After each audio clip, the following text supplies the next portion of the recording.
Good afternoon, everyone. Thanks for joining us today.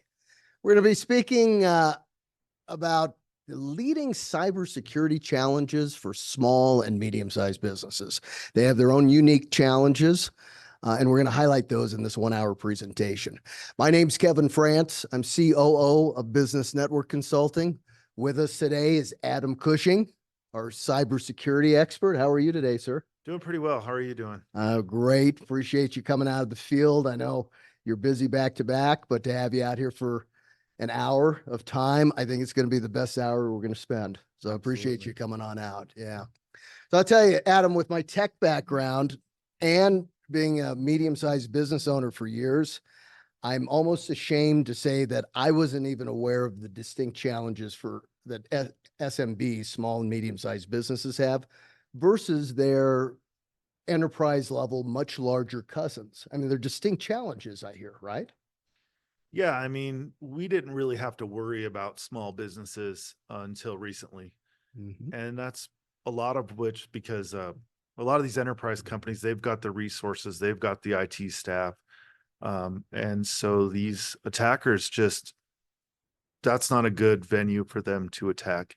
The small businesses have been left open because they don't have those huge IT budgets. And so it's a more lucrative resource for them to get in and gain access. And this is a profitable business for these attackers. Oh, yeah, definitely. Well, we have lots of data to share today. 2 specific reports we're going to reference, one from IBM and the other from Verizon. And these reports that they do are on cybersecurity challenges globally, all size companies, but they have a section now devoted to SMBs because of those unique challenges. So we're excited to discuss this today. Appreciate everyone joining. As questions arise, please send them over in the form of that Q&A screen that's in the Zoom box. We'll aggregate them all and hold on to them till the end of the session. So let's dive in. SMBs versus enterprise. I was surprised to see, Adam, to be candid, that small and medium-sized businesses are breached more often than their enterprise cousins. You'd think that it'd be exactly the opposite, wouldn't you? I mean, that's historically what's happened, but you see now we've got Verizon, IBM, they're focusing on these small businesses. These are large companies that are dedicating their resources to providing these statistics. And yeah, it's really amazing how much money they've been able to get from attacking these smaller companies. I would think too, part of this might be the fact that small and medium-sized businesses have probably a much tighter budget. I remember when I was a business owner, I had a specific amount reserved for IT, and that was it. And it wasn't hundreds of thousands of dollars versus enterprise level companies that have full-time staff, right? That are managing the network, managing potential breaches, just more resources. Would that be a true statement? Absolutely. I mean, some smaller businesses don't have any budget for IT. They've got, I always joke around, the person who's willing to go look at a problem or get on the computer when someone needs help becomes the IT person. Yeah. Well, that leads us to the data set that we're going to be covering. Again, backed with IBM and Verizon's support and research. I'm absolutely surprised when I see that the cost of remediation all in is at least an extra $500,000 on average for those that don't report the events. They try to keep it. I could see why a company would want to do that, but $500,000 more if you don't report the incident. Why is that? Oftentimes these attackers get in and we don't know if they're still there after they've had an incident. So not reporting this, not getting help in mitigating these situations is just more likely to cause more damage. Makes sense. Makes sense. The other data point on this slide that catches my eyes is over 80%. So 4 out of 5 involved cloud storage data. So a breach involved or included cloud storage data. That is exactly the opposite of what I would think would happen. I mean, everyone thinks the cloud's safe. The minute you go to the cloud, you're safe, but that's not the case, right? It's not. I mean, you get a couple of things.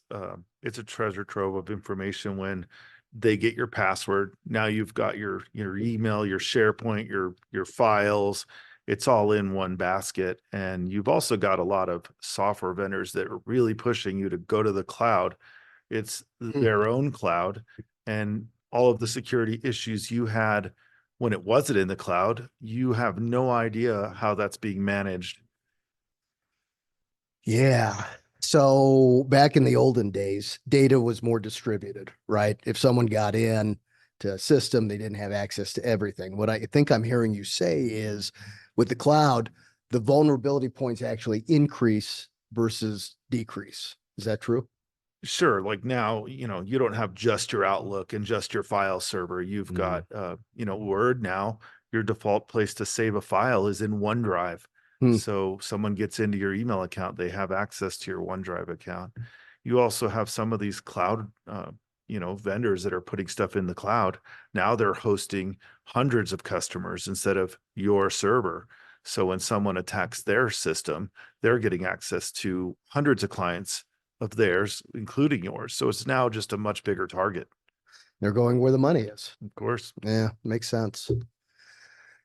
This data set is interesting to me. It's all about the increased costs that a company incurs when they are breached and how they have to pass those costs on to their clients.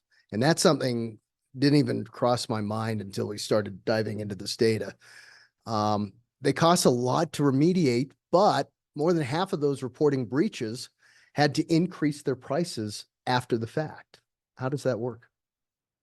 We kind of talked about, reporting this stuff. Mm. It's a lot more expensive to try and go back, figure out what damage has been done, where they've gone into the system versus preventing it from happening in the first place. Mm. So, I always tell people, hey, it's, we make more money going in after trying to clean things up than we do if you put in the prevention, put in the technology and the training up front. Yeah. So, business risk is business risk, and running a business can be a scary proposition to start with.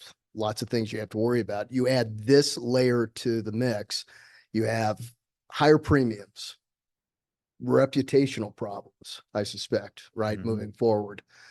And you had mentioned to me in the past that you actually become a larger target for future breaches after you have your first. Tell me about that. Well, these guys spend quite a bit of effort getting a lay of the land, knowing what systems you have. When they get in, they just don't hack into your system right away. They're patient, and you don't know if they're out of your system. You're having to implement more technology, putting more resources in, putting more forensics into this to make Mm. sure these guys aren't still in your system. Yeah. And I guess once they're in your system, I'm just visualizing this. They have basically a screenshot of your entire network, almost a rudimentary architecture of where everything is. So they know kind of where to go the next time. Would that be a safe thing to say? They do the same thing as your consultant does. When you hire a new IT consultant, they come in, they document your backups, they do a Mm. network map. These guys are performing similar functions. It's a professional money making industry. Hmm. Interesting. Scary, but interesting. Yeah. Let's talk a bit about the most common types of breaches. I see a lot of personal information, PI as they call it in the industry. Top on this data set is customer personal information. So that seems to be where they focus. After that, employee personal information is next. Why is that the focus, you think? I mean, this is the prized information, right? Information on, you know, credit, social security numbers, all of that information that's personal. And the big thing is a lot of clients will lock down their systems for that information. Maybe they've got a uh, professional system. I had one that was a apartment complex, and they had a system. They said, hey, whenever we have a new applicant, they go to the system, they put in that information. It's secure. We pay a lot of money for these guys. We don't have to worry about it. These guys were going to Office Depot and buying computers for their office. They said, hey, don't worry about it. We can get on anything. It's all secure. We found out later when we were going through some auditing that you have people who maybe couldn't figure out how to do the application process online, property managers were helping those people out. They were saving it on their C drive. So now I go into these insecure systems and they don't have all of the antivirus, EDR, any of that stuff. And they've got all this secure information. That reminds me of a story. One of our clients was doing a lot of credit card transactions back and forth between their customers and the home office. This information was sent via email. And this is a pretty large size company. Probably should have known better, but that's what they were doing. And of course, that was one of the first things that we fixed. But I mean, it's out there. And once it's out in the ether, you can't unring that bell and bring it back. It's just human nature to find an easier way to do your job, right? Right. I mean, instead of going into the system, going into the app, having to log in, going through their two-factor, they, snap a picture and email it to the person. And you kind of see that all the time. You've got, even apply for a mortgage, you'll get the thing, don't send this through email. And right. and even But- then people but- do it, right? But you think about, I mean, mortgage applications, renter applications, that has everything you need to go do nefarious acts if you want to, right? I mean, it's Sure. all in one shot. And most companies' best practices say don't store that personal information on your computer, but everyone does it. Everyone's working remote. They're doing their best, especially during COVID. I saw a increase. That was kind of the reason why people stored more data off a secure platform. Well, it's COVID, we're doing our Yeah. best to do what we can do. And it seems like a recipe for disaster. A lot of times these guys are just piecing together information as well. Like they don't need every piece of information. They might get a little here, a little over here. They might go to LinkedIn and they've got everyone in your company. We know who's the accounting manager, who's, the COO. I mean, we can find all that online and what their job functions are, and that can aid in an attack. Right. LinkedIn is a great tool, right, for the business community. But if you want to see an organization from the top down, who's involved, whole 9 yards, it's a perfect tool for bad actors to figure out on the social engineering side, which I know we're going to talk a little bit more about moving forward. But I'll tell you, other risks that come to mind, lawsuits from customers and employees. Employees expect that data to be secure. Lot of risk here, it sounds like, to try to get your arms around. Especially if like client data is leaked. Now we're talking about, do we have to notify our clients? Do we have to notify people? What's the damage from that? Law firms, you've got, client confidentiality involved. There's all kinds of ramifications for that data getting out. Yeah, I can see that.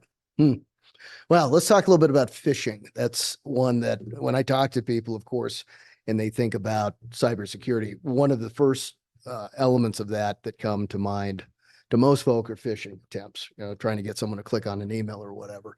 16% of those breaches come from phishing. And look at the cost. Nearly $5 million is the average cost for these sorts of, or from these sorts of attacks.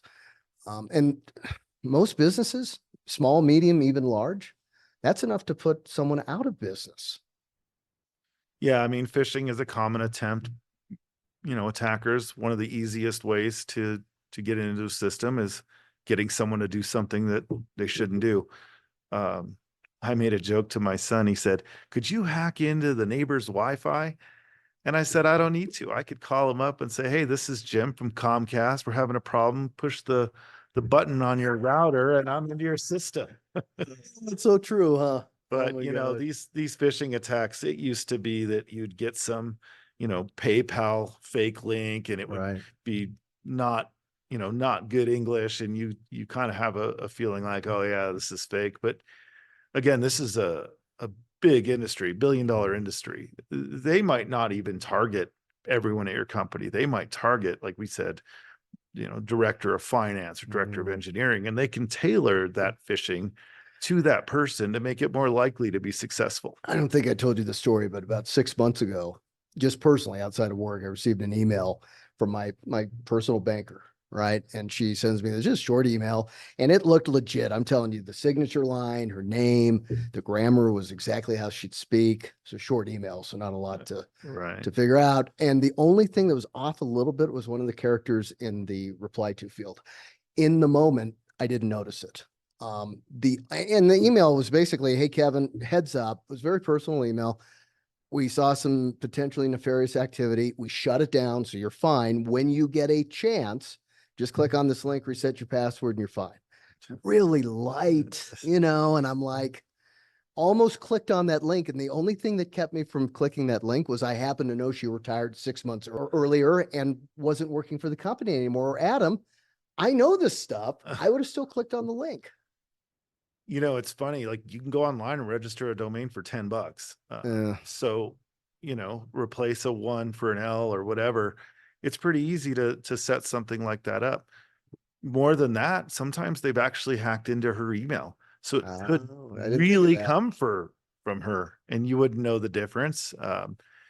Yeah, a lot of times you just got to say, hey, wait a minute. And like, I'm going to call this person, see what's going on. Is this legit? Because you just, you can't know, but yeah, it's something. Yeah. That human factor can either play to your benefit or your deficit, right? Because we have systems in place to catch a lot of, the nefarious activity, but that human component, they can either push those systems out of the way and create a funnel for nefarious activity, or they can use that kind of judgment, or, the finance department gets a request for a wire that doesn't really make a lot of sense. Don't click send. Pick up the phone. Back in the old days, that's how you had to do it anyway. Yep. So that makes a lot of sense. Huh, interesting. Breach detection time. 277 days is the average time frame from the time that a bad actor gets into someone's system and it's fully remediated. But I know for a fact the vast majority of that time, they're sitting in systems, checking stuff out, sitting quietly. And it blew my mind. You do the math on that. As we know, 1 year, 365 days, that's almost an entire year, of which most of that time they're in the system and you don't even know it. That's right. Yeah. It's just something that they're very patient about. They get into your system. A lot of times people think, oh, I'm going to, click on this link and all these bells and alarms. You got a virus. And a lot of times they get in with a piece of malware and it doesn't do anything. They're in your system. You don't know about it. And they're patient. They're mapping out your network. They're finding out where your backups are. They're finding out all of the information they need so that when they make their attack, when they encrypt your data, your backups are already gone. They already know what servers, cloud services, computers you have. And that makes their attack more successful. Hold on. So they get into the backups. I thought the backups were a safe, like the last go-to, but they go straight for that at the beginning.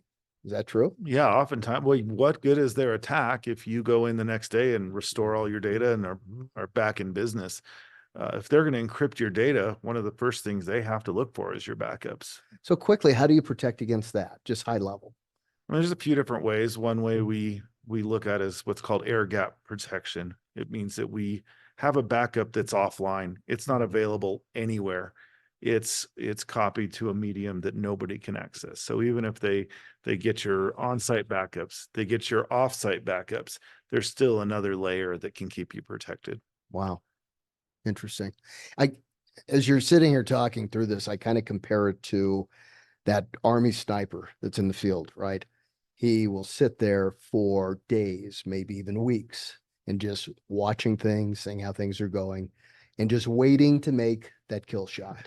That's what immediately came to mind when you were saying that. I don't know if that's the right analogy or not, but seems right to me. It's a good analogy. I mean, think once he makes that shot, he's given up his position, right? He's got to make sure it counts. Yep. And he'll wait there patiently. Yeah, sure. Yeah, scary. Ransomware attacks. 1/4 of attacks, so about 25%, render company systems entirely inoperable. And it used to not be like that, right? When data was more distributed. But now, not the case, correct?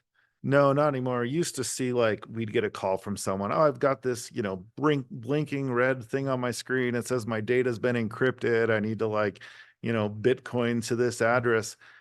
That's not how that works anymore. In fact, there's whole marketplaces you'll find on, dark web and there situations where you can buy malware, you can buy lists of compromised computers, And instead of having a small group of people developing some unsophisticated malware, these are sophisticated, developed programs that they sell to people. That's their business.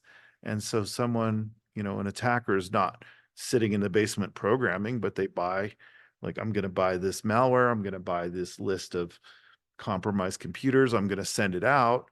And then those attackers can be the ones that are the consultants. Hey, I'm going to get the lay of the land. I'm going to find out what I'm going to do. And then I'm going to make my attack. It's ransomware as a service. It's like buying software for service from a legitimate company, right? Yeah, absolutely. I can go buy the malware. I can go buy thousands of email addresses. I can buy compromised computers to send out my phishing attacks.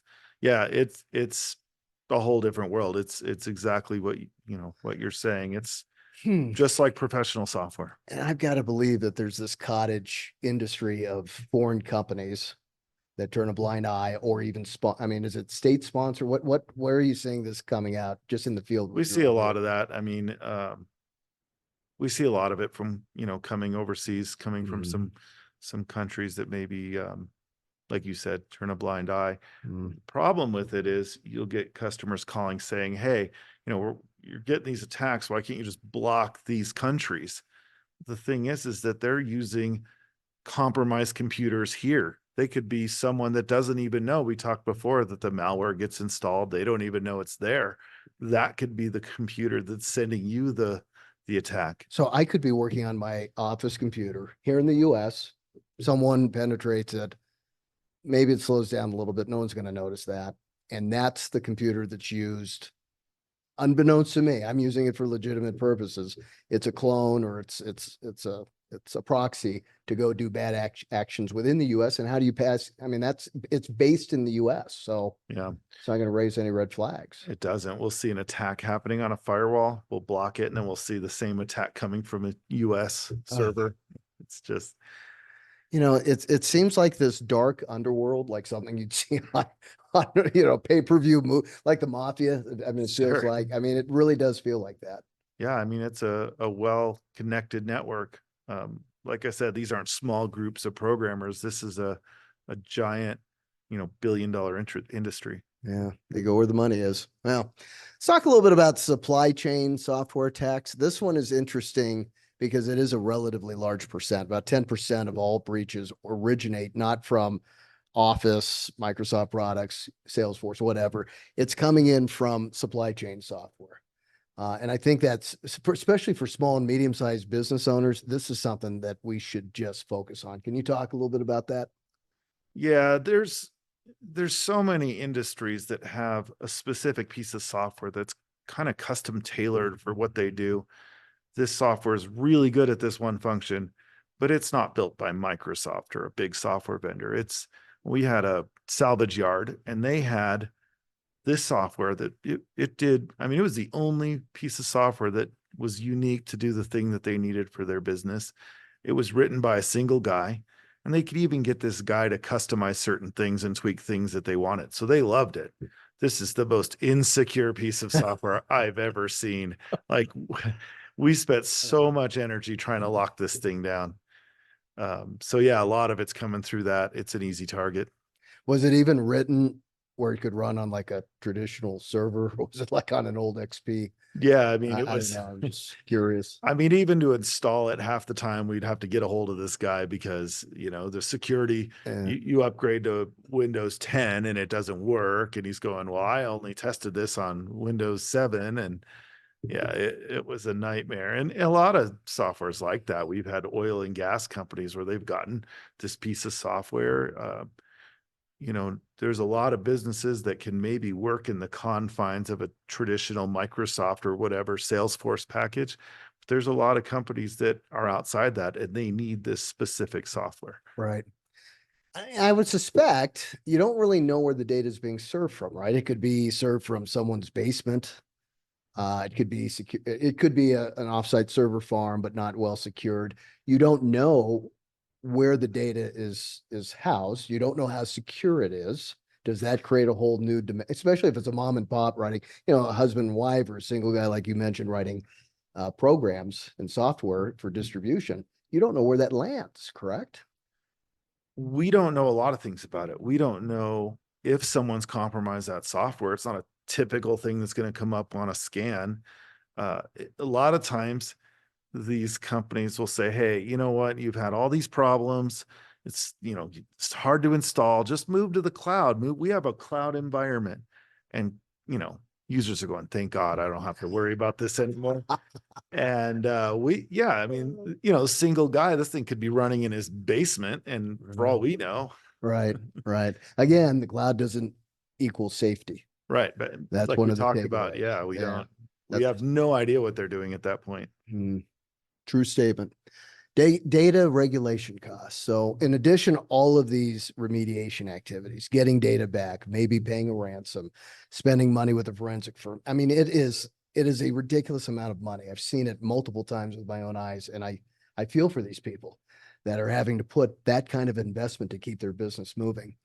Add on to that, other costs from breaches. 1 in 5 companies paid $250,000 just in regulatory fines. And I mean, we all know about HIPAA, in the medical business. That's a pretty standard regulatory situation. But this is expanding outside of medicine, right? I know we have a lot of clients that are regulated and would be paying an additional fine if they were breached. Regulations are just becoming more stringent. I mean, we're talking about, Verizon and IBM doing reports on SMB. And so the regulations are getting stricter because regulations used to only affect the bigger organizations, but now that this is the bigger target, that's what they're going after. And then we're back to the reporting, right? So if people aren't reporting it, it becomes, exasperates the issue. Right. And by not reporting, you could be breaking. I know in many of the jurisdictions we work, you're breaking a law by not reporting it. Sure. And at some point, if your customers are breached, you didn't report it, they are now affected. And, it just ups it ups the fines, the fines, the headaches, wow. Well, I know a lot of our clients are in regulated industries. I know also that some of our clients don't naturally know that there are regulations out there. So communicating that to the ether, if you will, is probably not a bad public service announcement for folks to just be aware. Well, and keep in mind, we talked earlier about how we might have all the systems in place that are regulated. You could have a credit card vendor and they're, PCI compliant. They do all the right things. They're storing the credit cards.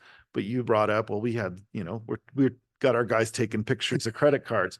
Right. Well, you've just bypassed all the regulations and you don't maybe even know that your employees are doing that. Yeah. So you have the greatest security and then one weak link breaks the whole thing. So, yeah. All right. Cloud breach statistics. 4 out of 5 breaches involve data on the cloud. It doesn't make it safe. We've established that. Tell me more about this. We just keep reiterating it, right? Because it happens so often that the cloud doesn't mean you're secure. And it's just because so many people think they hear cloud, they let their guard down, they don't have to worry about it. And we run into all the time that, someone was traveling, their multi-factor authentication was getting in the way, someone disabled it, their password got breached. Maybe you see all the time, like, in the news, our whole database of passwords were breached. And it's pretty often that we'll see users using the same password. So, again, all the eggs in one basket, they get into your email, they're in your Teams, they're in your SharePoint. And yeah, it's just because it's in the cloud doesn't mean you can let your guard down. I remember a specific example one of our team members shared with us where Salesforce, pretty secure app, but they had hooks into Salesforce programs that were written by third parties to interact with another program. And they were breached before it got into Salesforce at that hook. It was written by, I don't know who it was written by, but it wasn't obviously written by anyone that was doing any, legitimate sort of security. And that was the entry point in. So they're thinking, Salesforce, we're secure. We're paying a lot of money for that tool. When in fact, it wasn't Salesforce, it was another third-party tool. Well, and the client probably didn't even know it was there. You see this. So we've deployed, Salesforce is a good example, and there's some API, someone tied it into some other software, Mhm. and we run into it with websites too. They'll put in some insecure plugin. Part of the problem is it never gets updated. So if there is an Mhm. insecurity, it goes unnoticed. Maybe they bolt on some client portal people. Now we got passwords involved. Yeah, that's another issue that we come across pretty often. Yeah, that makes sense. Such a high percentage of cloud, more than on-prem servers, which surprised me, but it makes sense why as we're talking through it. And again, the costs, $4 to $5 million. I don't know many SMBs that have that kind of cash sitting, in some savings account ready for a breach. But those are the real dollars and cents that are coming out for these breaches. Yeah, Yeah. it's a big target. Hmm. All right, let's talk a little bit about common attack tactics. Email phishing, spoofing. I know a lot of this is the human factor. And it's just, I mean, we put tools in place to protect, right? But you also got to communicate with the team and educate them. I'm really curious to know a little bit about vishing. I'm not as familiar with vishing. Yeah, so we all think like, hey, phishing attack, they're trying to get me to click a link. They're going to install some program, whatever. Right. It's an email attachment they're trying to get me to open. But we're back to these guys are getting more sophisticated as these attacks, as people are getting smarter, they get smarter. So vishing, a lot of times, I can turn up a voice over IP service online for $20 a month. So I go in and your example of, hey, I'm the person at your bank, we noticed a problem. Well, I could go into that bank, I could download their, phone tree, upload it to my own system and say, hey, look, Kevin, just call us back. Here's the number if you're concerned. And it can go back to the bad actor and they can then get you to supply your account number or whatever you need. So we're seeing more of that. I didn't even think about that, but if I received a call and they told me, hey, call back on the 800 number if I showed any kind of apprehension, and it was the same phone tree, same Sure. recording as my bank, my insurance company, whatever, I might not think twice about it. I might be like, oh, okay, that makes sense. And off we go. And it's some bad actor just waiting to reel me in. Yeah. Huh. Yeah, well, there's a bunch of ways that we're seeing more vishing, but yeah, it's a pretty common attack these days. It's funny because I remember a story you told me when I first started here about this idea of a fortress, right? So our job as IT professionals is to set up this fortress, sentry guards, big tall wall, equating that to a strong firewall and other support to keep bad actors from coming in the front door. Let's call it that for lack of a better term. But a lot of these penetrations come in through the back door, right? They come around and someone's having a smoke break in the back office, and you can walk in and off you go. I mean, there's a story specifically I'd like you to share about that if you would. Yeah, I mean, a lot of times, honestly, when I go to a client, I'll purposely do that. I'll go around and I'll look, and if I get in, I'll kind of walk through it. Someone will say, "Hey, are you looking for anybody?" "Oh no, I'm just here doing the computers, IT." And oh, okay, no problem. I'll walk on through, and then when I get to the front, you know, I can kind of tell what kind of physical building security they have. There was one time I was working with another engineer. He had called and we had a problem. Uh, we ended up needing to reboot a switch. He's getting ready and go out there, go on site and get that switch rebooted. I said, "Oh, hang on, let me do a little test. Let me see if I can get somebody to reboot this switch for us." So I call the main desk and it's 10 o'clock at night. This is a pretty high end apartment complex. They've got concierge 24 hours a day, Mm-hmm. and get the concierge like, "Hey, we're having a problem. This is IT. We need to reboot this switch." Now, these guys don't even know me. Their main office headquarters would, but this is some remote concierge. He doesn't know who his IT is. I said, "Is there anybody who can get in that room? It's on the third floor." Puts me on with the security guard, contract security guard. I kind of Who's supposed to be securing the right. facility? Yeah. right? Yeah, And here we go, fortress, right? right. Physical security guard, but that doesn't mean there aren't these back doors. Mm. So, I kind of sweet talk her like, hey, I'm sure you could do this. You seem real smart. Like, can you help me out? Get the security guard to go up to the third floor, unlock it, go inside. And of course, she's like, a switch. I don't know what that is. I get her to take pictures of every device Oh my in God. the room.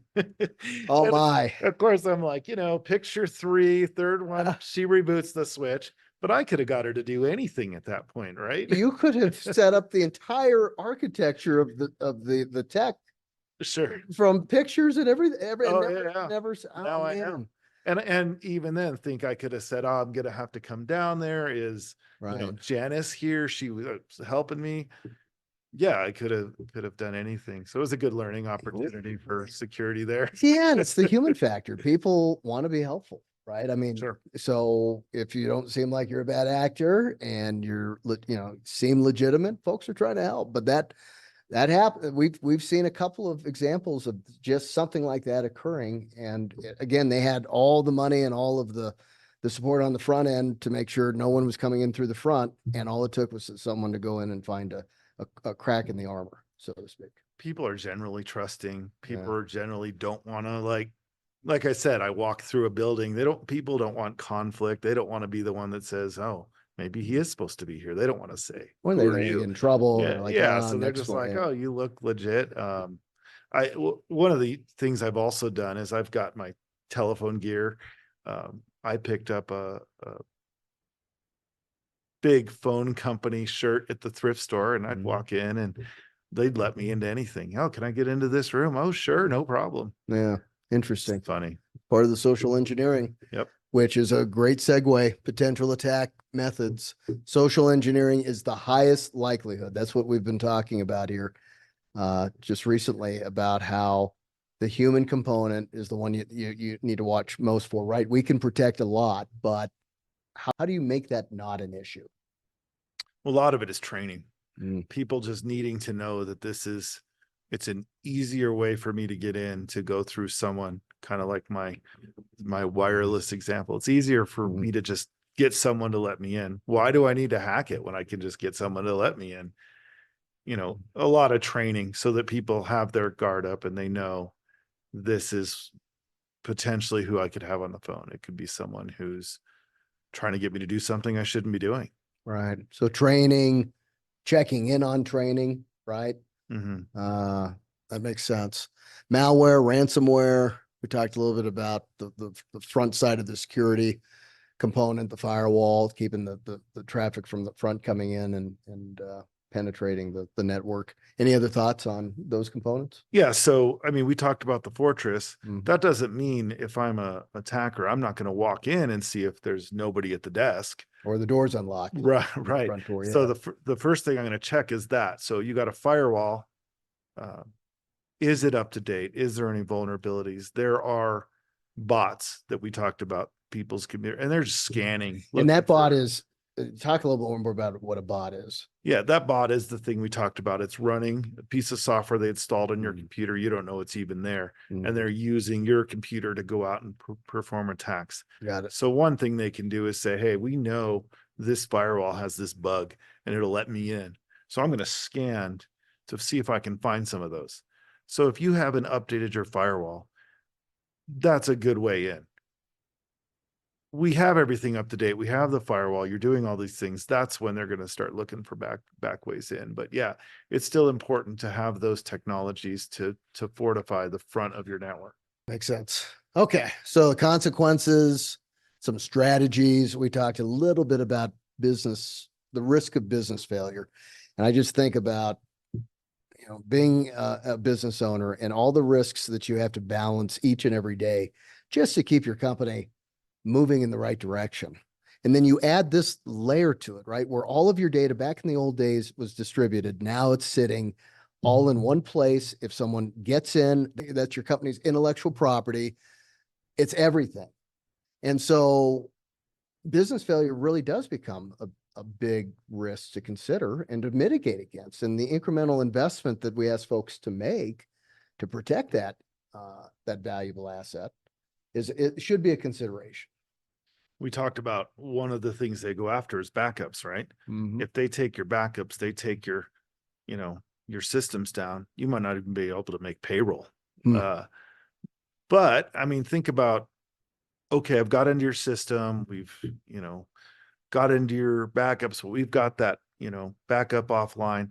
It still might take a week to get you back online. Once that happens, we have to make sure you're still out of the system. And we know that they're not going to get back in. Mm. One of the things we recommend is keeping an eye on your cybersecurity insurance. I've found that a lot of those good insurance companies have a team that can come in and make sure that these guys are out of the system. They do the forensics, they make sure, because these guys, they're insurance companies. They don't want to pay out more than they have to. So they want to make sure this thing stopped, that you're able to continue business and that their claim isn't going to be larger than it needs to be. So that's one of the things that's pretty important. And one thing you've shared in the past is a commitment to a yearly check, an audit, if you will. Cyber security insurance used to be an afterthought, right? It might have been an add-on to a policy, but you're dealing with, most companies deal with a lot of insurance. So cyber insurance, okay, well, but that's a component of it, but it's become more front and center. And I've seen examples of clients that have it, unfortunately have a breach, and then they find certain things aren't covered and they don't know it. And of course, the train's left the station. There's nothing that can be done about it in the moment. So by having, we're talking an hour of time of an engineer to go through and just audit, things are changing so quickly. Is that a worthwhile investment? It's a small one, but wouldn't it have a pretty high dividend if you do it consistently? It's just like any insurance. We had a big fire here in Colorado. It destroyed hundreds of homes, and all on the news. None of this coverage was enough. So you want to make sure you have it. And then, does it cover a business failure? How much per hour do you lose when your business is not, is not That's able a to great function? way to think about it. So yeah, Great we way. want to check it. You want to check it. You want to make sure it's adequate. You want to make sure that, it covers the business failure, as well as, like I said, we've got some insurance companies that they've got teams that they'll do the forensic. They even have, teams that will negotiate with the bad actors to get your data back and get you back online. So yeah, absolutely. I would audit that every year. Makes sense. Touch a little on zero trust, if you would. I know that's a term that's been buzzing around tech circles as of late. Why don't you add some flavor? Yeah. So zero trust is a concept where nobody's trusted, nothing's trusted. We treat you like you're outside of our network. We deal with a lot of small and mid-sized businesses, and in those roles, people wear a lot of hats. You're not just, a team of accountants and a team of sales. A lot of times you've got a lot of overlap. So we try to take concepts out of zero trust and implement them into the environment based on what the workflow needs to be for each individual person. So we don't want the typical, hey, let's open everything up. This guy needs to be able to do his job. We don't want any restrictions at all, but we want to analyze, what does this person actually need? Let's take some concepts out of zero trust and let's give this person what they need, but at the same time, not give them the keys to the kingdom, right? Right. Yeah. It comes back to one of the core tenets that we've been chatting about today, is that one of the challenges of a small and medium-sized business is relatively limited capital resources to budget for IT, right? We're cognizant of that. So compared to a larger company that might have more resources. So if you get into a situation where you're locking down the entire network, keeping people from working, that sort of stuff is counterintuitive, and it's very costly every time an IT professional has to go in, especially if it's outsourced, and make changes. So it's this balance, I think, is what I'm hearing from you, right? It's a balance between security, but pragmatism of making sure folks can get to what they need to, not a total lockdown where maybe in a huge company you'd see more conservative components of that zero trust being enacted. Is that a fair representation? Yeah. Again, we have people wearing multiple hats in a smaller business. And if we make it too restrictive, they're just going to, let's just get this working, just open this up. I need to function. And now we're insecure. So we want to balance that so that we know we've got them what they need, but they also don't have too much access. And if we take that to a higher level, we're going to frustrate everybody. We're going to frustrate the management and we're going to frustrate the employee. That makes sense. Okay, we've done a stellar job of scaring everyone with the risks that come along with not proper cybersecurity. Let's talk a little bit about what business owners can do to protect their business, realizing that there's a budget component, there's a practicality component, everything we've talked about today. Can you talk a little bit about that? So yeah, what we kind of mentioned that it's much less expensive to address this before the attack happens than after. So the top of the list, we have a security training. A lot of it we can do in person. You've got software that can send out videos that they can watch. The easiest way to prevent this is to not allow the person to do it because they know to look for these things. The other thing is we can send simulated phishing emails to test people. A lot of times we'll get into situations where we're sending those phishing simulations. People are clicking on them. We go back and say, hey, look, here's some more training. We need to not do that. A lot of times we'll get people say, hey, I didn't click on this link. IT's testing us again. And we're going, that wasn't us. It was an actor. A real bad actor. And they're doing it just to spite IT, right? And they're like, whatever works is what I say. Yeah, You know, we'll take it, Yeah. I mean, some of those tools are pretty slick. I mean, to have the ability to have your email scanned before it hits your email box or your email server and your email box, and to put kind of a barrier in front of links that could be malicious, that's not a costly investment. Folks think it is, but it's not, considering what it protects, correct? Yeah, it's inexpensive and it can stop a lot of things from happening before it even hits your email. We can replace links with ones that are checked out. If we know this is a bad link, it goes to bad software, it'll get overwritten, it'll get blocked. It certainly allows us to prevent a lot of phishing. It looks for all those things and stops it before it even gets to the user. And now back in the old days, it was, hey, I have antivirus software that keeps me safe, right? Those days are gone. I realize that. There's endpoint detection and response, a little more aggressive. Can you speak a little bit to that? Yeah, a lot of times people saying, how did I get compromised? I have antivirus. Antivirus, how that works is the company, they look for viruses and they build a pattern that looks for that file that matches a virus. That worked fine when that's the way people attack computers, but that's not how they do it anymore. They get their foothold. A lot of it's a manual process where they're mapping out the network. So the endpoint detection and response is a better technology. It's monitoring your computer. It's looking for unusual activity. When they detect it, it stops it. The response aspect is that we can have a live 24-hour knock monitoring your computer and saying, hey, we see something weird going on. Let's take a look. Yeah, it stopped it. Everything's fine.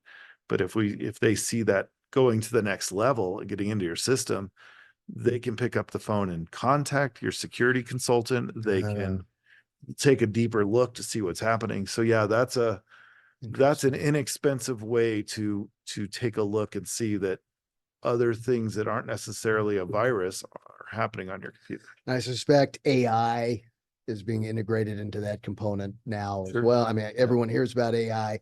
That's an actual use of real use, if you will, for AI, I suspect, right? I mean, we're seeing these threats change every day. So having people look at this and people changing what's being looked for on a regular basis, that's going to do better than some antivirus software. Makes sense. MFA, multi-factor authentication. I read an article about a week ago talking about how that is the most common, or should be the most common tool that small and medium-sized businesses deploy, because even though it's simple in concept, it's a powerful tool to prevent a lot of breaches. Not a costly technology to deploy if it's deployed properly. Right. We Correct? see a lot of misconfigurations, or it got disabled for a certain user, Yeah. or it's being used on several systems that people let their guard down thinking, oh, we've got MFA, we're good to go. But there are other systems that are critical, maybe an HR system or something else that it's not being used for. So some of these companies have designed a solution that's more sweeping. It covers all your systems. We could implement that same MFA solution on different systems. Users get the same interface, same pop-ups on their phone. They know how to use it. They're not dealing with different apps for different programs, all Right. that. So Right. yeah, some of these technologies kind of take that to the next level. That's great. Anything else on here that's worth mentioning?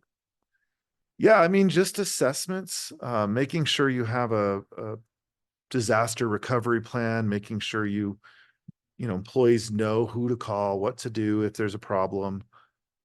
About, doing an assessment on your network, looking for things that may have been overlooked, systems that may have been overlooked, cloud vendors that we might want to check and say, well, what things are going on there that we need to know about, or software that's installed but it's not secure. A lot of times we can just look at that and say, call the vendor and say, hey, look, we're noticing, you've got full control set on this program. How can we secure this? How can we build a barrier around this software to make it more secure? So those assessments are important. Makes sense. And we come to the conclusion almost of the presentation. Those are our slides, folks. So now we're going to take a moment here and check out the Q&A and see if there's any questions that we can answer. There we go. All right. Ooh, a lot of them. And we'll get through as many as we can here. All right. This one, what was the third option for security? Third layer is what I assume Adam referred to. The third option, do you remember what you were talking about for security? Third option.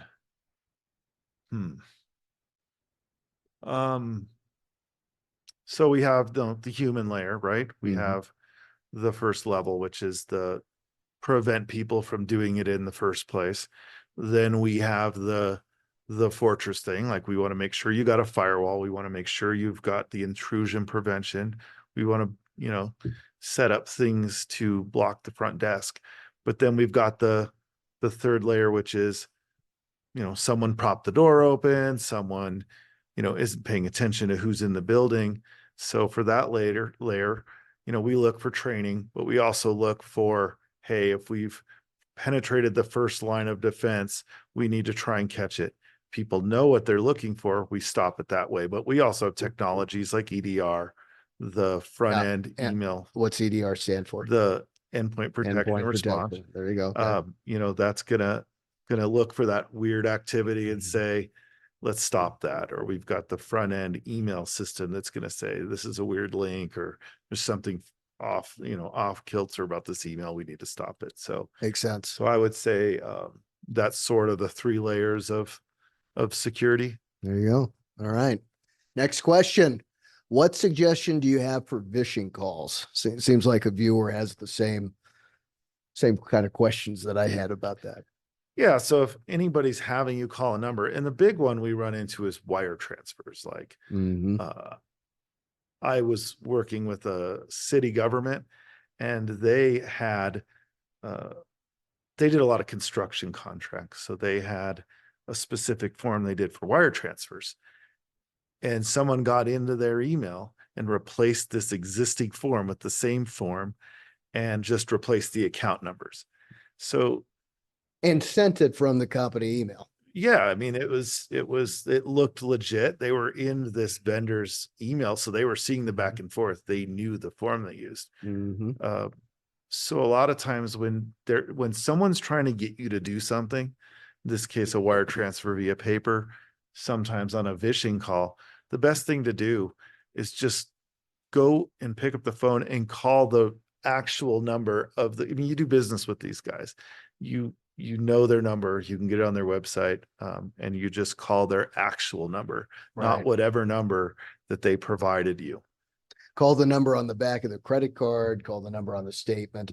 It's sad to say that you have to think that way, but Yeah, I mean, That's the world we're living in.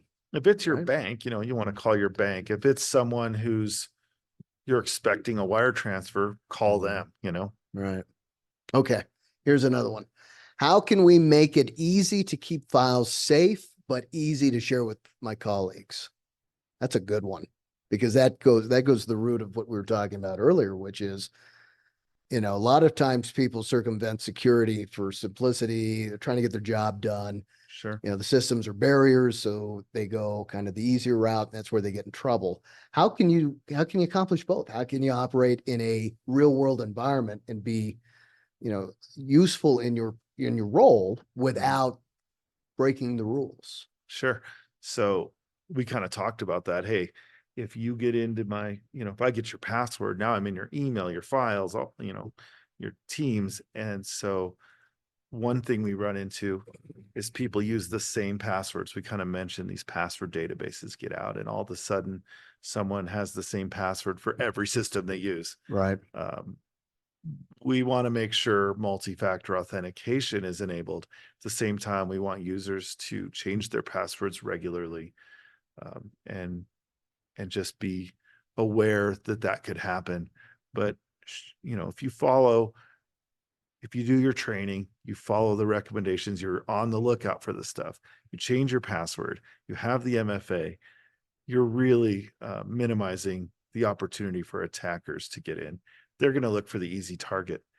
If I've got all the floodlights and barking dog and all this stuff at my house, they're going to go for the neighbor's house. That's a great analogy. Yeah, I mean, I was just, when you were saying that, I was thinking, okay, all the houses on the street have alarm systems, they're locked down, and then there's that one house, Right.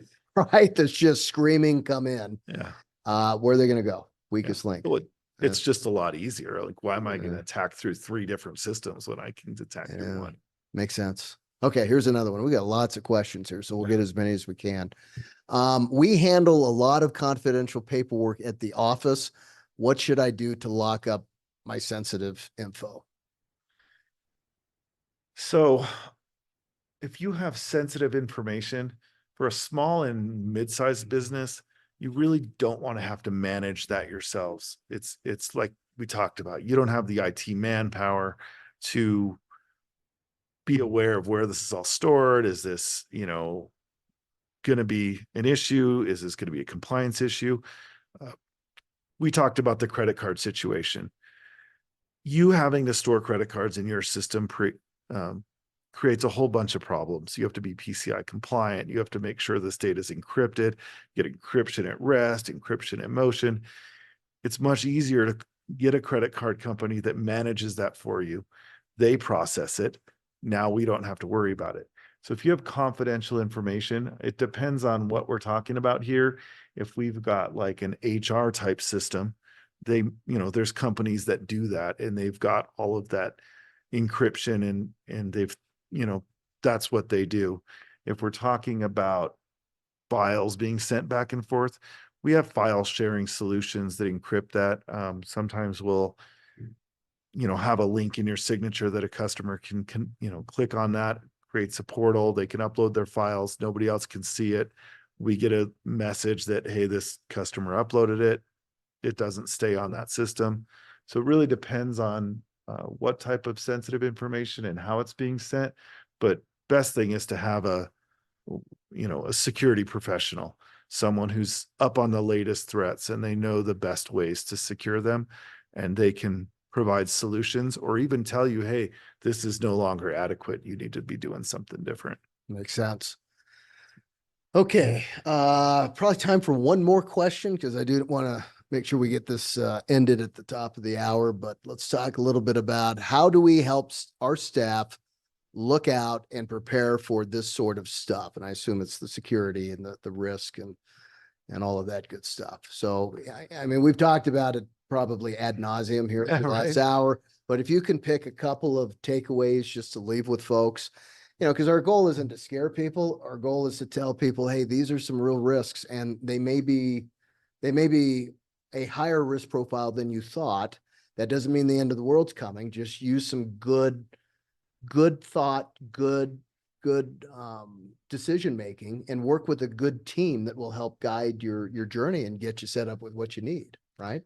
Yeah, and I hate to stay on training, but one of the things we noticed is, hey, we did all this training and then some guy started. Mhm. Are we including him in that training? Are we doing recurring training, or are we doing it once or not often enough? Right. The other thing is having a consultant that is keeping you up on the latest threats. And I kind of talked about that. Like, hey, um, we run into all the time. We call it a 0-day threat.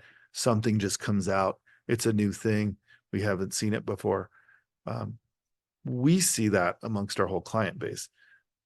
One of our clients may not. So that's something we can say, hey, we just found out this new thing. You are vulnerable to it. Here's what we can do to mitigate that before you even know about it. So that's sort of another way, is to have an expert looking out for that stuff for you, because you're not going to know we talked about cybersecurity insurance, and a lot of people are going, I've never had a problem. Why do I need to worry about this now? It's never a problem until it is. Well, And you can't buy cybersecurity insurance after the event, right, like exactly. any insurance policy, right? Yeah, I mean, if I have an auto policy or I have a homeowner's policy, I have to have it before the event occurs. right. So if you have someone Yeah. who can tell you like what to look out for on a real-time basis, that's going to help a lot. Well, there's one thing that you have mentioned to me multiple times, and that is the business that we are in, we have to be right every single time. All the bad actor has to be is right once Sure, and it's over. sure. And like when clients say, hey, 99% of our team isn't, didn't click on that link, but that 1% did. That's all it takes is 1%. So nothing's 100% in the real world. I get that, Yeah. but we have to be on our game certainly more than we're off of it. Would that be true?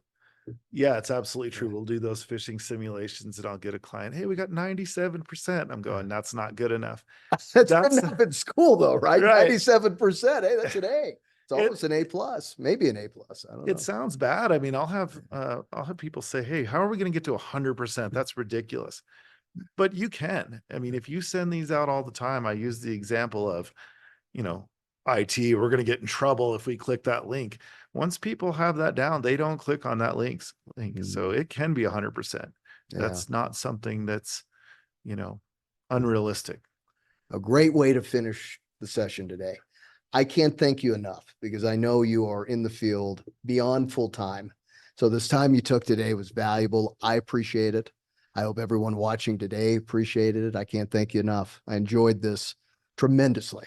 No, and I appreciate having the opportunity to come and do this, help people just not get into that situation. So I appreciate this opportunity to be here. It's great. Thanks again. Everyone have a great afternoon. Thank you for jumping on to our webinar today, and I hope you have a great rest of the day.